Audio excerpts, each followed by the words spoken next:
There's something strange about the modern world. Look around any city. People wake up, drink the same coffee, attend the same meetings, repeat the same conversations, day after day. It almost feels like everyone received the same manual for how to exist. Wake up, work, consume, sleep, repeat. And the strange thing is that most people seem perfectly comfortable inside this rhythm. But some minds notice something unsettling. They begin to see patterns, contradictions, invisible scripts running beneath everyday behavior. And once you see it, you cannot unsee it. Arthur Schopenhauer believed that intelligence carries a peculiar curse, not because intelligent people want to isolate themselves, but because the more clearly you see the world, the harder it becomes to pretend everything makes sense. Imagine a child in a classroom. The teacher explains something simple. Most students nod. But one student raises a hand, not to challenge, not to argue, but to ask a question. Why? The room becomes quiet. The teacher hesitates. The other students look annoyed. And in that small moment, something subtle happens. The child learns an invisible lesson. Curiosity is not always welcome. Society does not reward deep questioning. It rewards agreement. Schopenhauer once wrote something brutally honest. People are far more comfortable believing than thinking, because belief is easy. Thinking creates friction, and friction makes people uncomfortable. Human beings evolved to belong to groups.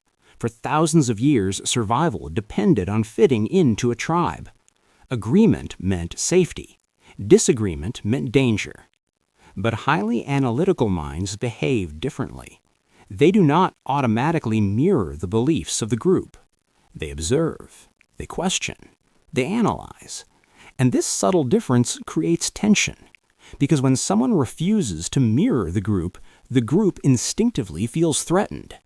Your curiosity becomes interpreted as criticism. Your independence becomes interpreted as arrogance. And suddenly, the problem is not the idea you presented.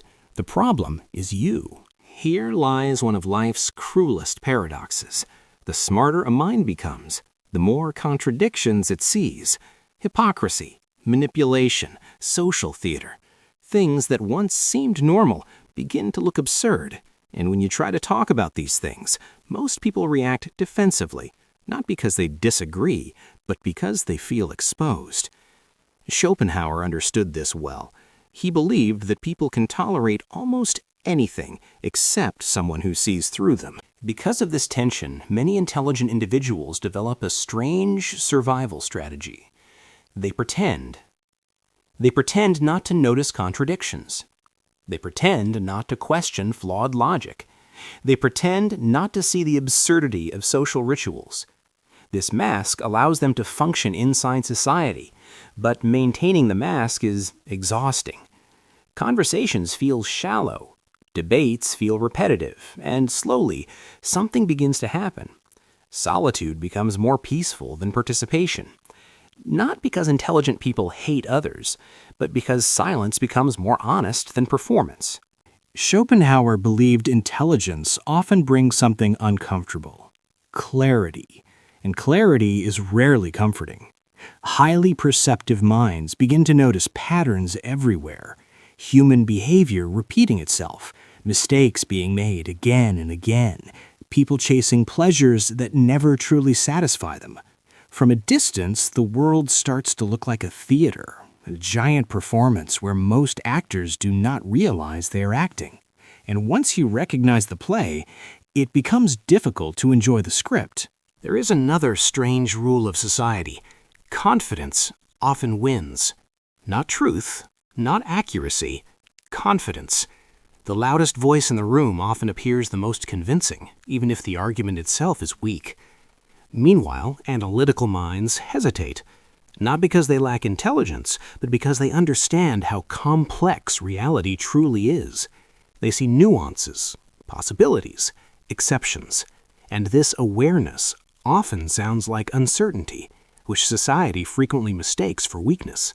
Schopenhauer used a fascinating metaphor to describe human relationships: the dilemma of porcupines. Imagine two porcupines during winter. They move closer to share warmth, but their quills hurt each other. If they move too close, they injure each other. If they move too far apart, they freeze. So they must find the perfect distance: close enough for warmth, far enough to avoid pain. Schopenhauer believed that human relationships work the same way. We need connection, but too much closeness often leads to conflict, and intelligent minds feel this tension deeply. Yet intelligence is not only a burden, it carries something powerful: freedom. A mind capable of independent thinking cannot be easily controlled. It cannot be easily manipulated. It cannot be easily deceived by trends, crowds, or authority. While others drift through life following the momentum of society, the independent thinker navigates reality using their own compass. This independence often leads to solitude, but it also creates authenticity, and authenticity is rare. Perhaps the goal was never to fit in. Perhaps the real task is something different: to understand your nature, to recognize that different minds experience the world differently. Some people thrive inside collective identity. Others thrive in intellectual independence. Neither path is wrong, but they are rarely compatible. Schopenhauer once wrote that a person can truly be themselves only when they are alone. At first, this sounds pessimistic, but maybe it is simply honest, because in a noisy world, clarity is rare, and rare minds rarely blend into ordinary places. So if you have ever felt different, if you have ever felt like you see deeper than the conversations around you, perhaps the problem is not that you are broken. Perhaps the problem is that your mind refuses to live on the surface. And a mind that refuses the surface will always struggle to fit into a shallow world.